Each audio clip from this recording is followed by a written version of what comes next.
Hey guys, Dr. Maggie at Dr. Maggie Therapy here again, and I just want to talk today about something that has kept me thinking ever since grad school, and it's never complain, never explain.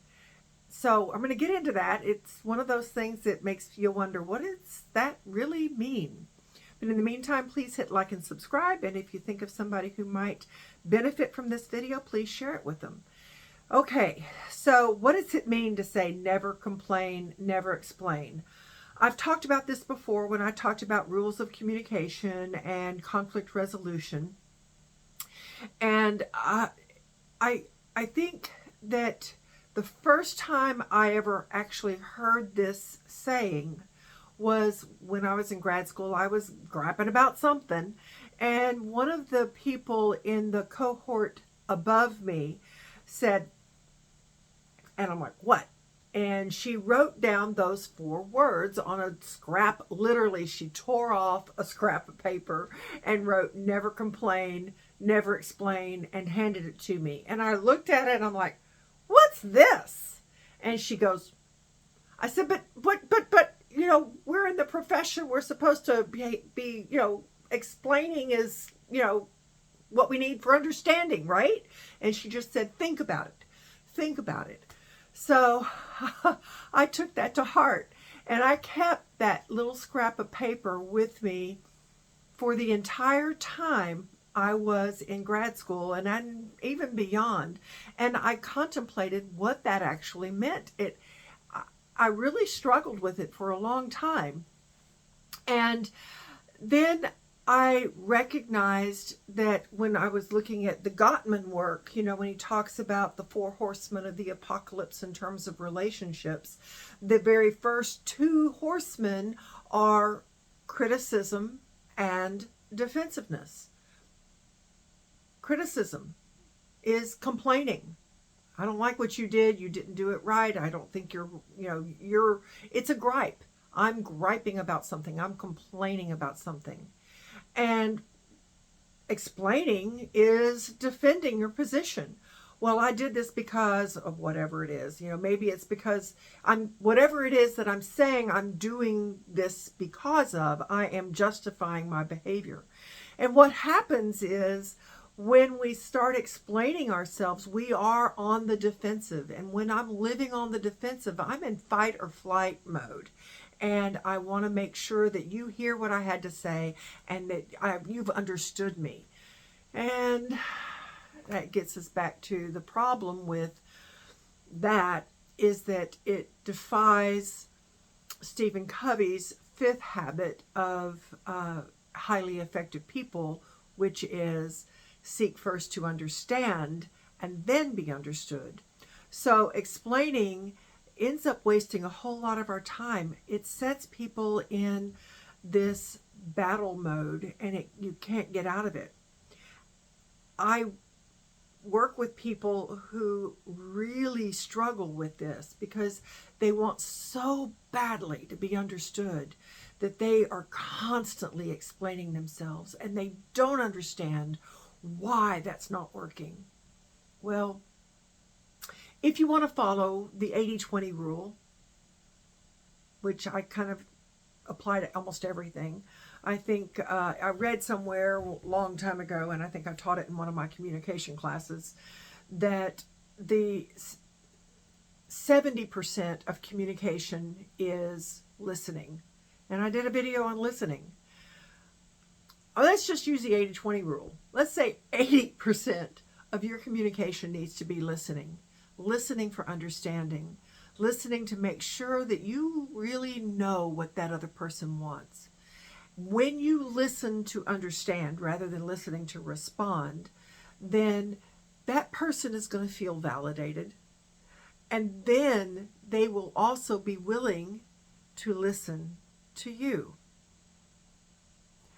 If all you're doing is looking for your chance to be heard, and you're going to spend 80% of your communication trying to explain yourself, and they are spending 80% of their communication trying to explain themselves or explain to you why you are wrong, then nobody's going to be listening to anything, and nothing will get to happen. Nothing will get done.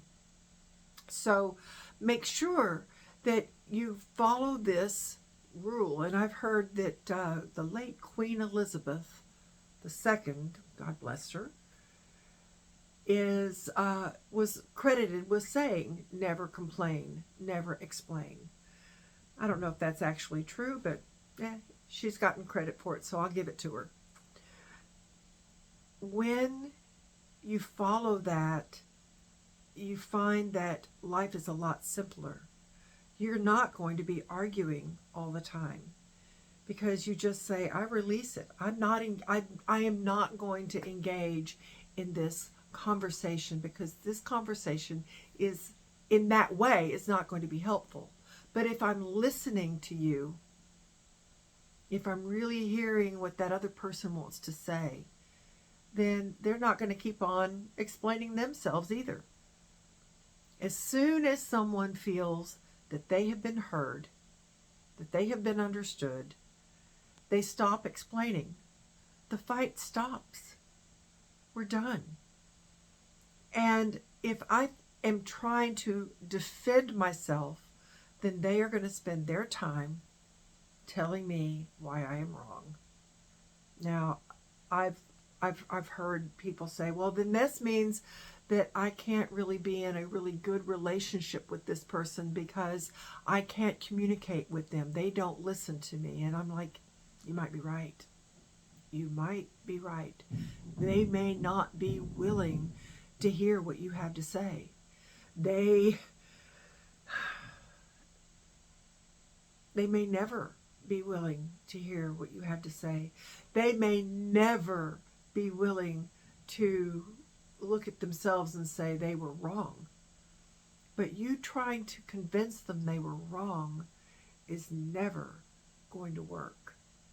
They really need to come to that conclusion on their own. And one of the ways that you can get to that is by asking questions. Not asking them to explain themselves, but to help you understand what's going on. So you can ask questions, clarifying questions. Did you mean this? Or what did you mean when you said that? I don't understand. Can you explain that a little bit further? In a very calm way, not in a way that asks them, begs them, demands that they defend a position, but in a way that says, I really want to understand. Now, again, that doesn't guarantee that they are going to take it in that way. I mean, I can ask that question, and if somebody is already on the defensive, they're going to launch into me and attack me, but I didn't cause that. I have no control over how someone else interprets my question or interprets my intention, okay? I can clarify if they want me to. If they ask me for clarification, then I will give them a simple clarification. I have what I call the 25 word or less rule. It's even better if you can do it in 10 words or less. If you can be succinct, if you can be very clear and concise about what it is that you say, that you want, then you're not going to get lost in the weeds of the accusations and the complaining and the explaining. I promise you, it will help bring peace to your conversations. Again, there are people who would rather fight than switch. They would rather stay locked into that mortal combat where they want to prove that they are right. And at some point you just say, okay, I can't convince you otherwise. I accept the fact that our positions are never going to line up. And I don't have any control over that, and let go. One of the things that I think is really important to understand is the more you explain yourself, the more power you give away. I want you to hold on to your power by just simply saying what you want, where you stand, and leave it at that. It will save you a lot of agony, and believe it or not, if you give it a chance, it might actually improve your relationship. So give it a go. And in the meantime, again, hit like and subscribe, and I'll catch you next time.